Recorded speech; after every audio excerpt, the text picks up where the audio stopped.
میرے دیور نے میری مجبوری سنی تو اس کی آنکھیں چمک اٹھی۔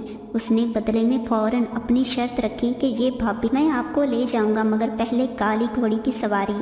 اس نے موقع سے فائدہ اٹھاتے ہوئے کہا، پہلے تو مجھے اس کی شرط سن کر شدید ناگواری کا احساس ہوا اور کچھ سوچ سمجھ کر اس کی شرط مان لینے پر مجبور ہو گئی۔ اگر کوئی اور موقع ہوتا تو میں اکیلی چلی جاتی، مگر شام کے وقت میں اکیلی نہیں جا سکتی تھی۔ میں نے فوراً حامی بھر لی اور مجھے لے کر گھر سے نکلا۔ اپنے گھر سے کچھ فاصلے پر بنے چھوٹے سے فارم ہاؤس پر لے گیا۔ اسے پہلے اپنا شوق پورا کرنا تھا۔ میں اپنے دیور کے منہ سے ایسی بات سن کر حیران رہ گئی۔ توبہ، مشکل سے 16 سال کا لڑکا تھا، مجھ سے ایسی فرمائش کرے گا؟ پر مجھے تو اس کی بات ہی پریشان کر گئی تھی۔ میں کیوں جواب دیتی؟ میں نے اسے نظر انداز کر کے بات بدل دی اور شکر کیا کہ گھر میں کسی اور نے اس کی بات نہیں سنی۔ بھابھی، مجھے ہمیشہ سے کالی گھوڑی کی سواری کا شوقین ہے۔ آپ مجھے اپنی گھوڑی پر بیٹھنے کا موقع تو دیں، میں آپ کو خوش کر دوں گا۔ وہ باقاعدہ منتوں پر آ گیا تھا۔ اس کی بات پر مجھے شدید جھٹکا لگا۔ شوق تھا، وہ بھی ہمیشہ سے مجھے خوش کر دے گا؟ مجھے اس کی باتیں بڑی عجیب لگی تھیں۔ کوئی بھی اس کے شوق سے واقف نہیں تھا کیونکہ سب ابھی تک اسے بچہ سمجھتے تھے۔ آپ مجھے ایک بار اجازت تو دے دیں، وعدہ کرتا ہوں کہ میں کسی کو نہیں پتہ چلنے دوں گا۔ وہ بولتے ہوئے شرارت سے آنکھ مار کر بولا۔ میں شرمندہ سی ہو گئی، میرا دل زور زور سے دھڑکنے لگا۔ تم جانتے ہو، اگر کبھی گھر میں کسی کو بھی تمہارے شوق کے بارے میں پتہ چلا تو تمہاری خیر نہیں ہوگی۔ میں نے اسے بڑے پن سے سمجھانا چاہا، میرے شوہر بہت سخت مزاج آدمی تھے۔ اگر انہیں اندازہ ہو جاتا کہ ان کا چھوٹا بھائی پڑھائی چھوڑ کر ان کاموں میں لگا ہوا ہے تو وہ اس پر ہاتھ اٹھانے سے بھی گریز نہیں کرتے۔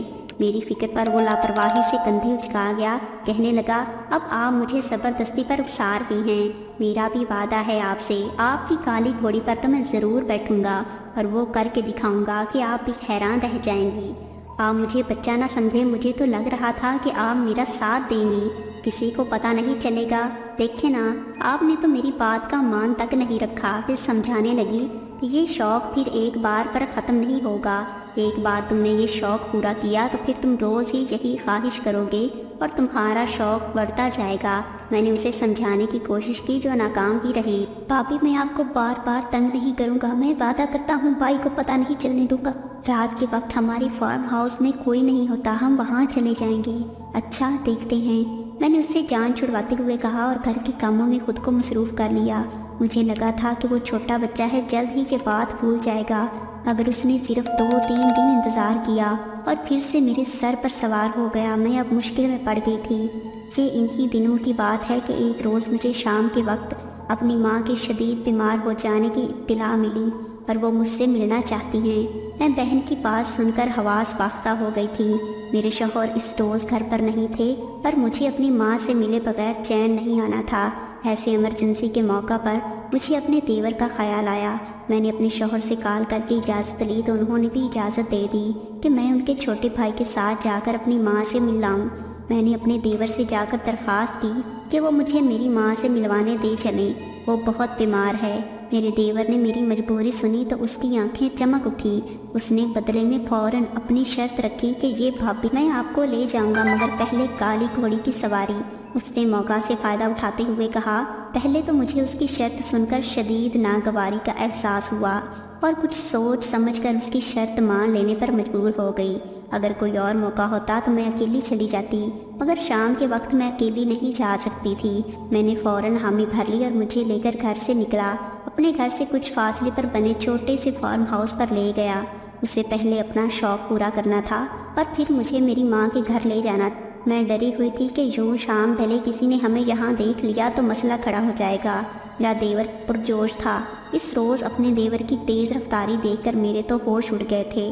جسے میں بچہ سمجھتی رہی، اس نے تو میری آنکھیں کھول دی تھیں۔ ایک روز اس نے ایک انوکھی فرمائش کر دی۔ پہلے تو اس کی بات نہیں سمجھ پائی پر صرف سر ہلا دیا، مگر اس کے اگلے جملے پر میں بری طرح چٹک گئی تھی۔ وہ میرے سر ہلانے پر بولا، بھابھی، آپ کی گھوڑی بھی تو کالی ہے، کبھی مجھے اس کی سواری کا موقع دیں۔ اور مجھے دیکھتا تھا میری گھوڑی بھی کالی تھی، اس لیے وہ مجھے امید سے دیکھتا رہتا کہ شاید میں اسے اجازت دے دوں۔ مجھے خوف تھا کہ یہ سب سمجھ بیٹھیں کہ کالی گھوڑی کی طرف اس کی توجہ میں نے دلائی ہے۔